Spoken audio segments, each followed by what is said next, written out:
Sorry about missing last week. My name is Holly. I am the minister at Mid-Eastside Church in Torfins, Kincardine, O'Neill, and Lunfannon, and this is Alisa McDonald, and I am the minister at Old Meldrum and Borty Church here in Old Meldrum. We're sorry we missed last week. We know that might have been disappointing to two or three of you that watch us. But our fan base is huge. Fan base is huge, yes. But we're sorry. There was just not. It was unavoidable last week. But we're happy to do one more with you this week. One more talk about the Lenten Encounters put out by the Bible Society as we approach Holy Week, which has come really fast. It's next week. So it's right upon us, and we hope that you will join us for our Holy Week services that are coming up. Mid-Eastside Church is having a Maundy Thursday service at 7 p.m. with our cluster group at Bankery West Church, and Good Friday is at MDC, Mid-Eastside Church, at 7 p.m. on Good Friday. So we hope that you'll join us for that services, and Meldrum is also having services. We have our Palm Sunday service this Sunday, and then on Monday, Thursday, and Good Friday at Meldrum at 7:15 p.m. Thursday is in... joining us will be the Episcopal Church, St. Matthew and St. George. And then on Easter Sunday, we will have our early morning walk in the garden. So that's at 9:15, followed by breakfast in the hall, and then our service at 11. Yeah, we're just having one church service on Easter, but there is an Easter egg hunt. And we, of course, have Palm Sunday service. Yes. Yeah. You're not going to get breakfast, unfortunately, at our church. Sorry. So this week we're just choosing one psalm each because we talk too long and there's not enough time to go through all of these. I chose the title of my one this week was Psalm 86, the faithful one, and it says, our last day of exploring forgiveness in the Psalms, because there's a whole kind of week of forgiveness, so we're kind of in that bit. This is a Psalm of David. It's only 86, 1 through 10, because actually 86 is quite a long psalm. And it's titled the Abbey Psalter. And this is what it says. Turn your ear, O Lord, and answer me, for I am poor and needy. Preserve my soul, for I am faithful. Save the servant who trusts in you, my God. Have mercy on me, O Lord, for I cry to you all the day long. Gladden the souls of your servant, for I lift up my souls to you, O Lord. O Lord, you are good and forgiving, full of mercy to all who call to you. Give ear, O Lord, to my prayer, and attend to my voice in supplication. In the day of distress I will call to you, and surely you will answer me. Among the gods there is none like you, O God, nor the works to compare with yours. All nations you have made shall come. They will bow down before you, O Lord, and glorify your name, for you are great and do marvelous deeds, you who are God alone.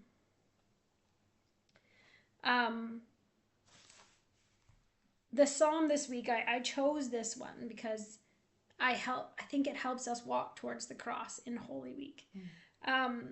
This psalm is attributed to David. So obviously David is speaking on behalf of himself when he says things like, have mercy on me, O Lord, for I cry out all the day long. He says, in the day of distress, I call on you, and surely you will answer me. While we believe that this is David speaking or actually singing this psalm, it also can be seen through a Christ-like lens. I think if you read it and you think of it being Christ instead of David, it changes your view a little bit more. As we're approaching the cross this week, we know that Jesus cried out in the garden, right? Have mercy on me, O Lord, right? I lift up my soul to you, O Lord. You are good and forgiving, full of mercy to all who call on you. Listen to my supplication, right? On this day of distress, I will call to you, and surely you will answer me. So if you think about a Christ who was begging for God to take this job away from him, because we have to remember that even though Jesus was fully God and aware of what was going to happen, Jesus was also fully human. Mm-hmm. And I think sometimes we forget about that fully human piece of Jesus.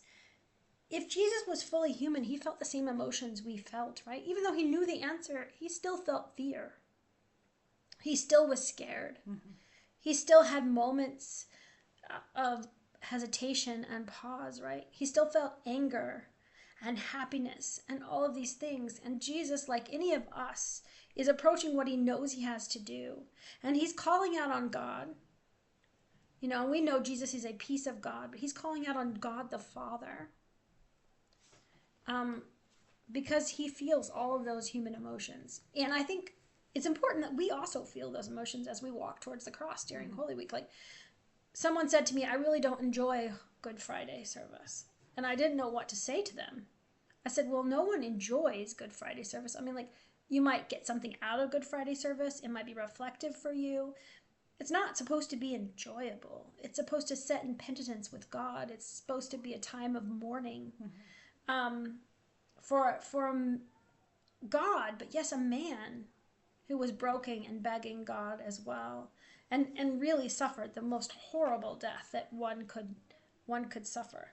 So I think there's a lot going on here. The Reflect on this was talking about this just idea of like when we put a Christ-like spin on it. Not to say that David wasn't, but when we put Jesus in the shoes of David, that's not really right. When we use David's words to interpret what Jesus was doing or how Jesus was feeling, we see the psalm in a different way.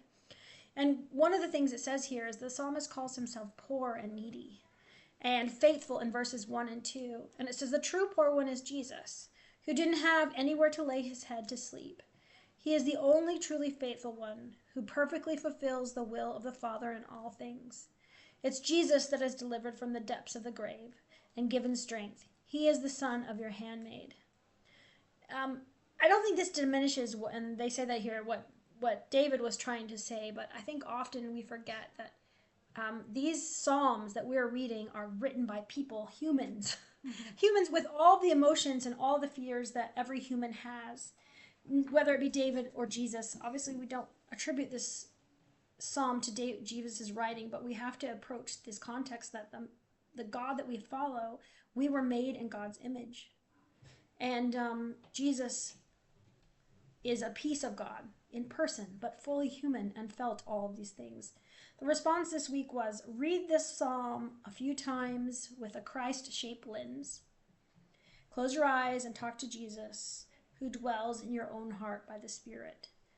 And I did that a couple times this week. I was able to read through the psalm, and I just, was able to give thanks for the forgiveness that I feel because of that act. Mm-hmm. Because Jesus didn't run away from what he feared the most. I and you and Alisa, we were all given forgiveness, and God's mercy belongs to all of us. And I think that's pretty powerful. I was in the schools yesterday doing the Easter story with the primary 1s and primary 2s. But especially in the primary 1 class, so I have these eggs. And like inside each egg, it sort of tells the story, and we were working through it. And the 1s, it was definitely more of a new story to them. And when you get to the point of the garden, and there's just prayer hands, and you're teaching the kids, we're at a sad point in the story. They know it's a sad point and what prayer is, and teaching what prayer is. And when I read this psalm or hear this psalm, especially right now, especially as we're approaching Holy Week, you could imagine that was the prayer Jesus was saying. Because Jesus would have known these words. They would have been seeping out of him. And that could have been the exact words he said in the garden. It's really common to pray the Psalms even back then. And it made me think of as well that then we moved on to Good Friday, and one of the boys was very confused. He said, I don't understand why you call it Good Friday. Why is it not Sad Friday? Yeah. Why is it not Sad Friday? And I had to say, wait until the end of the story, and then we'll go back and explain why it was Good Friday. Because Jesus rose from the dead, so he has conquered death. But it didn't happen on Friday. But it didn't happen on Friday, and we are, we're not there yet because we still have Palm Sunday, so we still have the hosannas to shout and everything. But I think we're very, very quick as even Protestants to rush through. We want to get from Palms to Easter, and to not sit in that crying desperately in the garden and the sad of Friday. And I mean, as I was reading God on Mute, the holiness of Saturday. I think especially we just tend to ignore the whole, because nothing like what happened on Saturday, and we live so much of our life in just that space of between. I think it's not true for every culture, though. Like, No. we as Protestants kind of ignore Saturday, but that's not true for everything. No. For some, for the Catholics in the United States, for lots of places, they hush everything. It's a quiet Saturday. Yeah. Because it would have been quiet. Yeah. So, and I think we need to we need to be willing to be open more to being in all the emotions that happen, and understand that our faith has all of those times. We have from the Hosanna to the Easter, he is risen, but we can't skip or ignore any of those things. And again, what we've been saying from the beginning is that's what the Psalms are beautiful for, because they give us the words and the space and the intention to work through all of those things, because we have all those times and emotions and experiences throughout our lives. Absolutely. Yeah. So I will pull up my psalm. I wasn't prepared. She was. It's just not very intuitive. My phone was making noise. But at least you can go back and grab them. I think it was yesterday's. So I chose for my psalm this time was day 35, Psalm 84. Better is one day in your courts. And part of it is because that is one of my favorite songs. And I haven't sung it forever. I haven't sung it probably since I moved over to Scotland. But I mean, it's one of my favorite songs. First, I will read the psalm for us. How lovely is your dwelling place, O Lord of hosts. My soul longs, yes, faints, for the courts of the Lord. My heart and flesh sing for joy to the living God. Even the sparrow finds a home, and a swallow a nest for herself, where she may lay her young, at your altars, O Lord of hosts, my King and my God. Blessed are those who dwell in your house, ever singing your praises. Selah. Blessed are those whose strength is in you, and whose heart are the highways to Zion. As they go through the valley of Baca, they make it a place of spring. The early rain also covers it with pools. They go from strength to strength. Each one appears before God in Zion. O Lord, God of hosts, hear my prayer. Give ear, O God of Jacob. Selah. Behold your shield, O God. Look on the face of your anointed. For a day in your courts is better than 1,000 elsewhere. I would rather be a doorkeeper in the house of my God than dwell in the tents of wickedness. For the Lord God is a sun and shield. The Lord bestows favor and honor. No good thing does he withhold. And from those who walk uprightly, O Lord of hosts, blessed is the one who trusts in you. So it starts by asking us to think about where we've experienced the richness of God's presence. Perhaps you were at church or out in nature. And then to think a lot about what it would mean to be in the court of God. And that it says, better is one day than even 1,000 elsewhere. And where's the line that's here? The psalmist declares that even one day spent in God's courts, his dwelling place, is better than spending 1,000 days anywhere else. Why? Because being near God isn't just an experience, it's life itself. I have always loved this psalm, partly because it's a song, which I already said, so sort of a praise song, which is very much so the refrain of better is one day in your house than 1,000 elsewhere. Really takes the words from this hymn or this psalm and turns it into a song of praise, which really makes you remember sometimes that these songs, not only were they songs back then, and they're in our hymn book in the the beginning bit is all the psalms, but they're reinterpreted over and over and over again throughout the ages. And we had that with the playlist a couple weeks ago. But to think about just how amazing it is that we get to go into the courts of the Most High, that, there is nothing that separates us. I know that I've known people who've been able to get to the special lunches and teas with the Queen and now the King at different times. And, I've been in the presence of, whoever was the royal delegate for the General Assembly or whatever. But to think that with God, we are invited in, and we have that every day, that we are invited into the presence of God. And just how amazing that is, to think about how beloved we are, that God has called us in. And again, if we're going back to Holy Week and everything that's coming, and you think about the curtain that was ripped, and I was reading somewhere that, they're still not sure if it was the inner curtain that would have been to the Holy of Holies that was ripped and tore, or the outer curtain, which would have been even bigger but more visible, as to which one the rip was. But both have very significant meanings about, this thing where there's nothing that divides us from God anymore. That we are invited in to the most precious of places to be in God's presence. Nothing separates us. And that's something that's just so precious and holy to think about. And I think as well, because it said, where have you felt holiness? And throughout this whole process of the Psalms, I've been really trying to walk more and think about these Psalms as I've been out walking in nature. And there's a walk by here called Denwood, and amongst the trees and beautiful landscape. And to just really think more about being in that presence of God out in nature has been really special along my Lenten journey this time. Yeah. What was the question again? Well, the response this time was reflect on areas where you might be seeking fulfillment outside of God.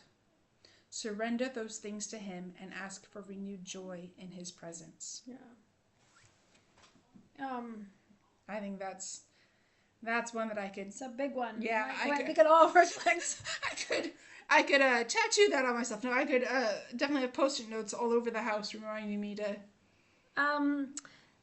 Yeah, I reflected on that, but I also love that song, and it's one of those that brings me joy. Like, I get smile to smile the ear, and I close my eyes and sing at the top of my lungs, and it's a praise song, and I'm not really a contemporary kind of girl, but this one has like some depth to it. Yeah. I don't like the ones that just repeat. So if you've never heard it, just YouTube "Better Is One Day." It's a great song. Yeah, I think for me it's this idea of being like, when I'm having a hard time, when I'm having a hard day, I just close my eyes and try to feel the warmth of God. I've been having people do that over the past couple of weeks. As part of worship, and that's been really good, like encouraging people to close their eyes and to feel God's warmth around them. And I do that a lot, where I just think, okay, what would it be like in the presence of God, and what would it be like in God's courts, in the sense of just like, would there be peace, would it be warm, would it be calm, because that's what I think I'm seeking and needing. And I kind of feel like, obviously God is God, but the presence of God would be the opposite of conflict, right? The opposite of harm, the opposite of anger, the opposite. I just feel like maybe it would be warm, Peace, warm and joyful, but calming. And I think sometimes in our world, in every world, we think, oh God, I just need like a moment of peace. And I wonder if instead of thinking I need a moment of peace, if we said I need a moment with God. I just need to turn off all the things that are going on in my brain right now. I need to close my eyes. I need to feel God's warmth. And I need a moment with God. And maybe that's the peace that passes all understanding, the peace of Jesus Christ, in the midst of whatever is going on in our lives. I think that's especially important as we're walking into Holy Week. Yeah. Because it can be intense. Yeah. It's really intense for me and Alisa. Yeah. Yeah, I had a moment just a little while ago where I had to remind myself that Easter's stressful. It's very stressful. It's very stressful. I mean, Christmas as a minister is very stressful. Yeah. But I think it's even more so like the mother bit along with all the other stuff because it's just crazy. I think it's just compacted. Easter it's so much, and it's because I want to feel all the emotion. I need to, and I want to encourage everyone to walk into the story because this is the defining story of who we are. Absolutely. But I have trouble worshiping when I'm leading worship. Yeah. And I think that's one of those pieces there is that sometimes we don't get the chance to really sit down and reflect on Easter the way that you might. Yeah. Because it's so busy and we have a job to do. And while it's a calling and while we feel God's grace, it's hard in the moment to not get caught up in all the stuff, checking the lists and the logistics of everything. Yeah, and remembering what we need to say and how we need to say it. And then, of course, there's a bunch of people in church that we don't know, and we want to make a good impression. It just becomes a lot. Yeah. And so I think, these Psalms have been an important reminder to me as well during this time to pause and to step outside of what is required because of my job and what can fill me again as a child of God. I think it's been helpful that we've been working together too. Yeah. Where there's been a bit of joy. Like, I've always had joy doing worship, but like digging into things and thinking of things and being creative, that's bringing me joy. Looking at the Psalms and scriptures differently is helping me write better sermons. And I forget how much just joy it is I get from being able to talk about things this way. Yeah. With you. And I mean, Holly, when we get together, we definitely have moments where we can dip in and out of theological conversation because we're both ministers. Yeah. But, it's, being able to share that joy of digging into scripture with other people. We can also just sit and be silent. We can. Which is actually lovely. Anyhow, we wish you a wonderful Easter and a good Holy Week, and we hope that you'll find a place to worship this week. I know that you might find space online, and that's good, but I think there's something very powerful about being together as community during Holy Week. Mm-hmm. If you haven't attended a Holy Week service before, you've only attended Easter Sunday, please go to one. They're very powerful, and I think they can reframe a lot of things for you. Mm-hmm. Mm-hmm. Yeah, I encourage you to go. So thank you for joining us at any point throughout this Lenten journey. And again, both of us are here at any point if you want to reach out to any of us, even after this podcast is done. Yeah, absolutely. So, okay. Bye. Bye.